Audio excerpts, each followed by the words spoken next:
सन्माननीय विचारमंचाच्या समोरील आपण सर्व सन्माननीय परिवर्तनाच्या लढ्यामध्ये ज्या ज्या महामानवांनी महानायिकांनी योगदान दिलं त्या सर्व महामानवांना महानायिकांना विनम्र अभिवादन करत, ज्यांच्यामुळे आम्ही मोकळा श्वास घेऊ शकतोय आणि जे आमच्यासाठी आपल्या घर संसारावर तुळशीपत्र ठेवून या देशाच्या सीमा राखत आहेत, त्या तमाम वीर जवानांना आणि त्यांच्या वीर मातांना विनम्र अभिवादन करत, ज्यांनी शिवसेनेचा वटवृक्ष वाढवला घडवला त्या वंदनीय बाळासाहेबांना अभिवादन करत, तुमच्यासारखीच मीही सन्माननीय पक्षप्रमुखांचं संबोधन ऐकायला उत्सुक आहे. मंचावर उपस्थित शिवसेनेचं चिलखत असा आम्ही ज्यांचा उल्लेख करतो ते सन्माननीय नेते संजय राऊत साहेब, नेते सुभाषजी देसाई, नेते अनिल भाऊ देसाई, नेते अरविंद भाई सावंत, विनायक भाई राऊत, शिवसेनेची खऱ्या अर्थाने बुलंद तोफ म्हणून आम्ही उल्लेख करू असे आमचे भास्कर दादा जाधव, ज्यांचं म्हणणं आपण ऐकलं ते ताकदीचे वक्ते नितीन बानगुडे पाटील, मंचावर उपस्थित आमच्या किशोरीताई पेडणेकर, वरुण भैया, खूप नामोल्लेख माझ्याकडनं कदाचित राहू शकतात, सगळे मान्यवर नेते उपस्थित आहेत. या दसरा मेळाव्यात एका चेहऱ्याची मला कमतरता भासते, ती म्हणजे धाराशिवच्या भूमपराड्यांचे आमचे निष्ठावंत शिलेदार ज्ञानेश्वर तात्या पाटील यांचं निधन झालं. त्या ज्ञानेश्वर तात्या पाटील यांना पक्षाच्या वतीने विनम्र आदरांजली वाहते, कारण आमच्यासाठी प्रत्येक शिवसैनिक हा शिवसेनेच्या कुटुंबाचा महत्त्वाचा भाग आहे. दादा हो, आज दसरा आहे. दसऱ्याच्या निमित्ताने राज्यभरामध्ये वेगवेगळे उपक्रम साजरे केले जात आहेत. गावापासून देशापर्यंत प्रत्येक जण हा सण उत्साहात साजरा करत आहे. गावगाड्यातला प्रत्येक माणूस, इथला मराठा, साळी माळी कोळी तेली तांबोळी आतार बागवान सुतार लोहार कुंभार रामोशी बेरड बेस्तर बेलदार घिसाडी कैकाडी पारधी कंजारभाट सिक्कलगार आराधी भराडी गोंधळी सगळ्या जातीची माणसं हा दसरा मेळावा अत्यंत आनंदाने साजरा करत आहेत आणि या निमित्ताने राज्यभरात वेगवेगळे मेळावे होत आहेत. त्यात एक सकाळी महत्वाचा मेळावा संपन्न झाला, तो राष्ट्रीय स्वयंसेवक संघाचा. आणि राष्ट्रीय स्वयंसेवक संघाच्या सरसंघ संचालकांनी आज आपल्या अभिभाषणामध्ये असं म्हटलं की द्वेष संपला पाहिजे, सांप्रदायिक विभाजन होता कामा नाही, देश बलशाली झाला पाहिजे, हा देश मजबूत झाला पाहिजे, जाती जातीच्या धर्माधर्माच्या भिंती तोडल्या पाहिजेत, दुर्बल घटकांना सोबत घेतलं पाहिजे. सरसंघ संचालक जी आपलं म्हणणं सर आंखों पर, पण सरसंघ संचालक जी तुम्ही हे सांगताय कुणाला? कारण महाराष्ट्रातल्या गावगाड्यात राहणारी 18 पगड 12 बलुतेदार 18 अलुतेदार इथला मराठा साळी माळी कोळी तेली तांबोळी आतार बागवान सुतार लोहार कुंभार रामोशी बेरड बेस्तर बेलदार आराधी गोंधळी भराडी कैकाडी कंजारभाट सिक्कलगार पारधी जोशी चित्रकथी ही सगळी माणसं गुन्ह्या गोविंदानेच नांदतात. पण सरसंघ संचालक महोदय, जर खरंच द्वेषबुद्धी संपवायचा सल्ला द्यायचा असेल तर आमची आपल्याला दोन्ही हात तिसरं मस्तक जोडून नम्रतेची विनंती असेल, हा सल्ला सगळ्यात आधी राज्याचे उपमुख्यमंत्री देवेंद्र फडणवीसांना आपण द्यावा, ज्यांनी या राज्यामध्ये माणसात माणूस ठेवला नाही, जातीत जात ठेवली नाही, ज्यांनी इथे द्वेषाचं राजकारण पसरवलं आणि ते द्वेषाचं राजकारण पसरवण्यासाठी कोकणमध्ये न चालणारी चिल्लर जी बाजारातनं रदबातल झाली आहे, असे 4 आणे 12 आणे तुम्ही इथं बाजारात आणताय आणि तुमची न खपलेली 4 आण्या 12 आण्याची चिल्लर इथे लोकांमध्ये जर जाती द्वेष पसरवत असेल तर सरसंघ संचालक साहेब जरा देवेंद्रजींचे कान उपटा आणि सांगा त्यांना की आम्हाला हा महाराष्ट्र शांत हवा आहे, इथे सांप्रदायिक विभाजन कृपया करू नका. पण हे सांप्रदायिक विभाजन का केलं जाते? का?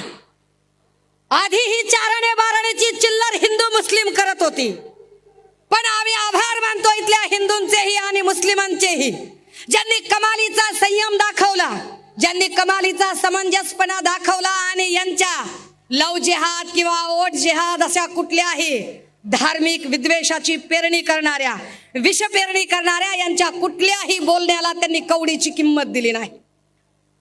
मग त्यांनी दुसरा खेळ चालवलाय. आता हिंदू मुस्लिम कार्ड चालत नाही म्हटल्यावर मराठा ओबीसीचं कार्ड खेळण्याचा प्रयत्न आता पुन्हा त्यांच्याकडून येते.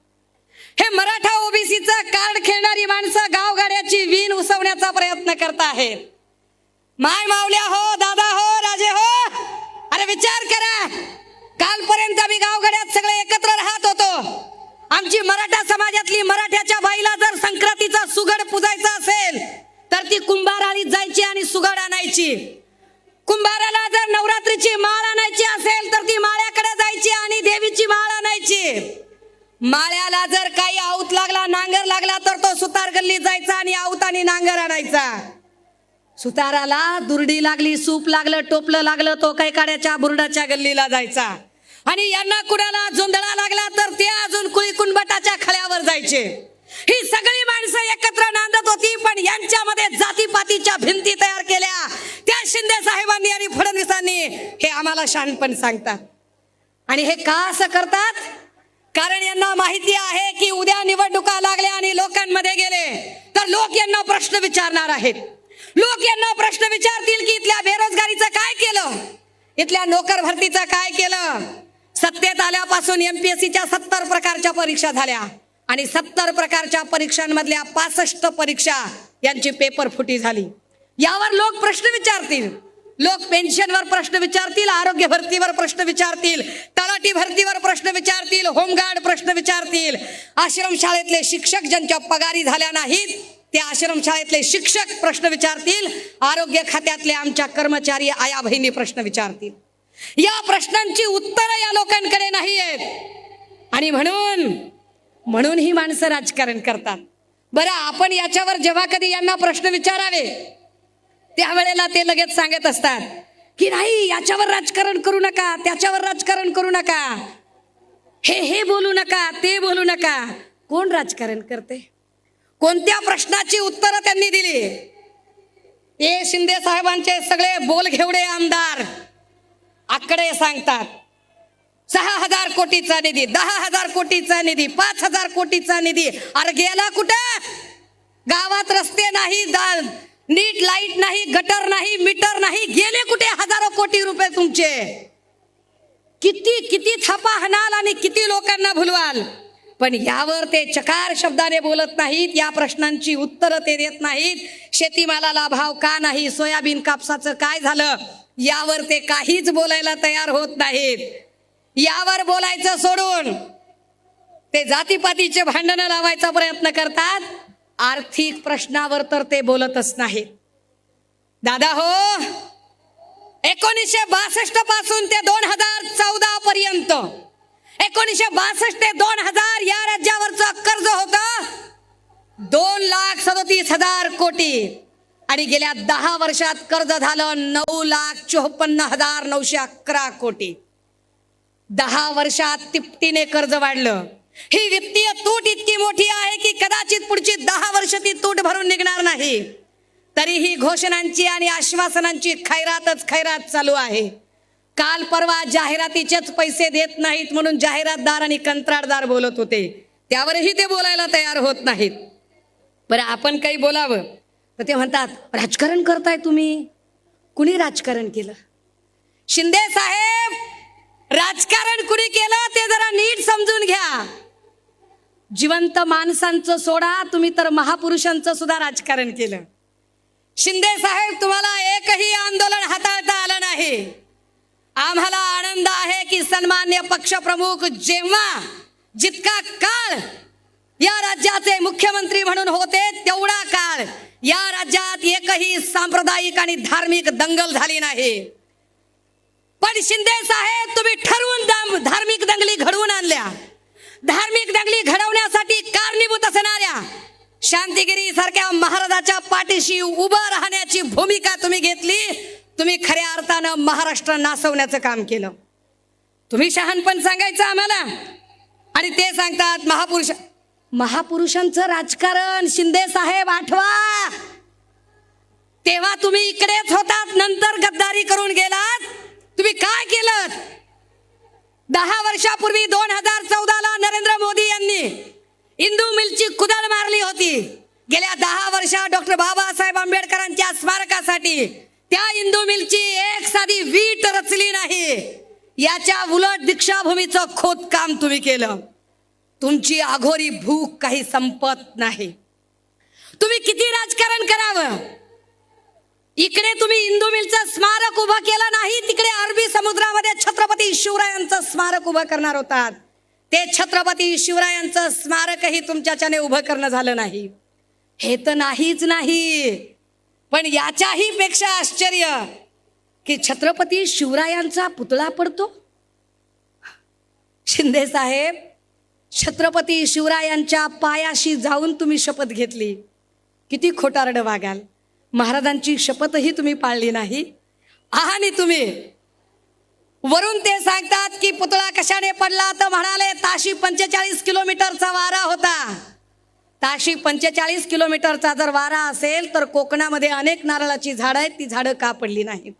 त्या झाडांवरचं साधं नारळ सुद्धा पडलं नाही. आणि तरीही हे आम्हाला सांगतात की ताशी 45 किलोमीटर, आणि त्या आपटेला तुम्ही सहज सोडून देता. तुम्हाला महापुरुषांची अस्मिता काहीच वाटत नाही. पण या वेळेला दादा हो, हे समजून घ्या, लोकसभेच्या इलेक्शनला प्रभू श्रीरामाने यांना चितपट केलं आणि विधानसभेच्या इलेक्शनला छत्रपती शिवरायांचे मरहट्टाच्या पठारावरचे मावळे यांना धूळ चाखल्याशिवाय राहणार नाहीत. ही माणसं एकही प्रश्न, मग आम्हाला ते सांगायला लागले. एक नवा शब्द काढला, गोंडस गुटगुटीत शब्द काढला आणि म्हणाले fake narrative, fake narrative, fake narrative. कसलं फेक नरेटिव्ह? कुणाचं फेक नरेटिव्ह? फडणवीस साहेब, जरा आपल्या अंतकरणावर हात ठेवा आणि स्वतःला प्रश्न विचारा की फेक नरेटिव्हचं महानिर्मिती केंद्र तुम्ही स्वतः आहात. फडणवीस असं म्हणतात की दर 10 वर्षांनी आरक्षणाची मर्यादा वाढवण्यासाठी जो सगळ्यात मोठा प्रयत्न केला गेला, तो प्रयत्न मोदी आणि वाजपेयीजींनी केला. फडणवीस साहेब, 50ला या देशामध्ये घटना अंमलात आली तेव्हा आरक्षण सुरू झालं. 60ला त्याचा कार्यकाळ संपत होता, तोही फक्त राजकीय आरक्षणाचा. सामाजिक आणि शैक्षणिक आरक्षण तर कायमस्वरूपी आहे. पण राजकीय आरक्षण जर 60ला वाढवायचं असेल तर 60ला भारतीय जनता पार्टी बाळोत्यात सुद्धा नव्हती. ती साधी बाळोत्यात नव्हती, तिचा जन्म तरी झाला होता का ते जरा समजून घ्या. 60ला जो कालमर्यादा वाढवली ती काँग्रेसने वाढवली. 10 वर्षांनी पुन्हा 70ला आरक्षण वाढवलं. भाजपने नाही, ते पुन्हा काँग्रेसने वाढवलं. फडणवीस साहेब, या देशात संविधानाला धोका आहे आणि तो अजूनही संपला नाही. आणि त्याचं जिवंत उदाहरण तुम्हीच आम्हाला घालून दिलं. भारतीय राज्यघटनेने सांगितलं आहे की लेजिस्लेचर आणि ज्युडिशरी 2 वेगळ्या गोष्टी आहेत. न्यायपालिका आणि कायदे मंडळ वेगवेगळे असले पाहिजेत आणि न्यायपालिकेने स्वतःची स्वायत्तता अबाधित ठेवली पाहिजे. यासाठी न्यायाधीश पदावरच्या व्यक्तीने भलेही त्याचे धार्मिक कल काही असतील, पण स्वतःचे धार्मिक कल सार्वत्रिकरित्या त्यांनी प्रदर्शित करू नये. असं असताना सुद्धा जर या देशाच्या सर्वोच्च न्यायालयाचे सरन्यायाधीश आरतीसाठी जात असतील तर याचा अर्थ काय काढायचा बरं? आणि यावर शिंदे साहेब, आपल्याकडून मी अपेक्षाच करू नये, कारण टेलिप्रॉम्प्टरवर आपण कॉपी वाचणार किती, भाषण करणार किती. आपल्याला वाचून वाचून भाषण करून आपल्याला त्याच्यातल्या कॉन्सेप्टही कळणार नाहीत. पण हे आपल्याला कधी लक्षात यावं की या देशाचा काय पद्धतीने, या राज्याचा खेळखंडोबा शिंदे, फडणवीस, पवार या सगळ्या लोकांनी केला. वर हे सगळं झाकण्यासाठी इथल्या न्याय व्यवस्थेला काय पद्धतीने यांनी सगळीकडून वेठीस धरल्याचा प्रकार केला. आणि हे सगळं झाकताना आश्वासनांची आणि घोषणांची खैरात सुरू केली. आता एक नवी खैरात सुरू झाली. ते म्हणाले की विरोधकांना खुपतंय लाडकी बहीण. काय खुपायचं कारण आहे? लाडक्या बहिणींनी 1500 रुपये कचकावून घेतले पाहिजेत, रटावून प्रत्येकीनं पैसे घेतले पाहिजेत. कारण लक्षात असावं राजे हो, जे आम्हाला महिना 1500 रुपये मिळायला लागले ते काही देवेंद्र फडणवीस साहेबांनी नागपूरचा बंगला विकून आम्हाला दिलेले नाही, किंवा ते 1500 रुपये शिंदे साहेबांनी तापोळ्याची जमीन विकून आम्हाला दिलेले नाहीत. दोघांनीही काही आपल्या खिशात हात घालून आम्हाला पैसे दिले नाहीत. हे पैसे आमच्या कष्टाचे पैसे आहेत. आमच्याच राज्यातल्या नागरिकांनी जो टॅक्स भरला त्या टॅक्सचे पैसे आहेत. तुम्ही फक्त पोस्टमन आहात, बेकार क्रेडिट घ्यायचा नाद करू नका. क्रेडिट घेतात, त्याचे बॅनर लावतात. अय दादा हो, तुमच्यापैकी लय जण काही तुम्ही विदर्भातून आला असाल, तुम्ही मराठवाड्यातून आला असाल. विदर्भात आणि मराठवाड्यात अशी असंख्य घरं आहेत की ज्या घरातल्या लोकांनी आपल्या बहिणींची लग्न लावण्यासाठी एकरानं वावर विकली असतील, एकरानं वावर गहाण टाकली असतील आणि आपल्या बहिणीचं लग्न लावून दिलं असेल. लावला तुम्ही कधी बॅनर? लावला तिच्या रुखवताच्या बाजूला बॅनर की मी माझ्या बहिणीच्या साठी 2 एकर जमीन विकली आणि 20 लाख रुपये खर्च केला, लाडक्या बहिणीला 10 लाख रुपये खर्च केले? बॅनर लावला आपण कधी? आपण बॅनर नाही लावला राजे हो कधी. आपण बहिणीच्या सासर घरी कधी भेटायला गेलो, बहिणीच्या भाच्याच्या हातामध्ये तिच्या जावला न कळता, तिच्या दिराला न कळता, तिच्या नंदेला न कळता, तिच्या सासू सासऱ्याला न कळता, तिच्या नवऱ्याला न कळता आपण असेच तिच्या हातात कधी 4-5 हजार रुपये घातले. आपण बाहेर येऊन बस स्टँडवर बॅनर लावला का राजे? बहिणीला 5000 रुपये दिले, लाडक्या बहिणीला 5000 रुपये हातात घालून आलो. दिला? लावला बॅनर? आपण बॅनर लावला नाही. आपण जाहिरातबाजी केली नाही. का केली नाही? कारण आपल्याला नात्याची मर्यादा कळते, आपल्याला बहिणीच्या नात्याचा मान कळतो, तिची मर्यादा कळते, तिची इज्जत राखली पाहिजे हे आपल्याला कळतं. बहिणीच्या गरिबीची थट्टा आपण कधी उडवली नाही. पण हे बदमाश लोक, ज्यांना बहिणीचं नातं कळत नाही, मर्यादा कळत नाही, मान कळत नाही, कारण यांच्यातला एक बोल घेवडा, भाऊ म्हणू नका. भाऊ तुला भाऊ नाही म्हणायचं तर मग मी काय खाऊ म्हणायचो? काय म्हणायचो मी? ज्यांना बहीण भावाचं नातं कळत नाही, एकीकडे जाहिरातबाजी करतात आणि दुसरीकडे त्यांच्यातलाच एक जण काल स्नेहल जगतापांच्या बद्दल बोलताना म्हणतो, तुम्हाला लाडका भाऊ पाहिजे का काय पाहिजे बोला. एखादी बहीण ज्या वेळेला नडते, ती अडत नाही, ती तुम्हाला घाबरत नाही, ती तुम्हाला भिडते, त्यावेळेला तुमच्यातला पुरुषी सरंजामी बाज उफाळून येतो आणि तुमची जात पितृसत्ताक व्यवस्था उफाळते आणि तुम्ही तिच्या बाईपणावर हल्ले करता. पण हे बाईपणावर हल्ले करण्याचे संस्कार ना हे संस्कार वंदनीय बाळासाहेबांचे असू शकतात, ना तुम्ही ज्यांचं सकाळी झोपेतून उठल्यापासून झोपेपर्यंत नाव घेताय त्या आनंद दिघेंचे असू शकतात. हे संस्कार फार तर रेशीम बागेत वाढलेल्या RSS मधून आलेल्या बाटग्यांचे संस्कार असू शकतात, जे बाटग्यांचे संस्कार तुमच्यावर आलेले आहेत, ज्या बाटग्यांच्या संस्कारामुळे तुम्ही महिलांच्या बद्दल अत्यंत अर्वाच्य पद्धतीने बोलताय. दादा हो, माझ्याकडे बोलण्यासारखे फार मुद्दे आहेत, परंतु तुर्तास आम्हाला आमच्या बहिणी लाडक्या आहेतच, पण त्या लाडक्या असण्याबरोबरच त्या सुरक्षित असणं जास्त गरजेचं आहे. एकट्या पुण्यामध्ये गेल्या 7 महिन्यात 265 बलात्काराच्या घटना घडल्या आहेत. एकट्या पुण्यामध्ये 750 विनयभंगाची प्रकरणं घडली आणि बदलापूर नंतर काल परवा सोनपेठला पुन्हा एकदा 4 वर्षाच्या चिमुरडीवर अत्याचार झाला आणि पोलीस निरीक्षक बोलमवाड हा राष्ट्रवादी गटाच्या आमदार आणि आमदार पक्षातल्या लोकांना वाचवण्यासाठी त्या एवढ्याशा लेकराची तक्रार नोंदवून घेत नाही, अटक करत नाही लवकर तो आरोपीला. आम्ही न्याय कुणाकडून मागायचा?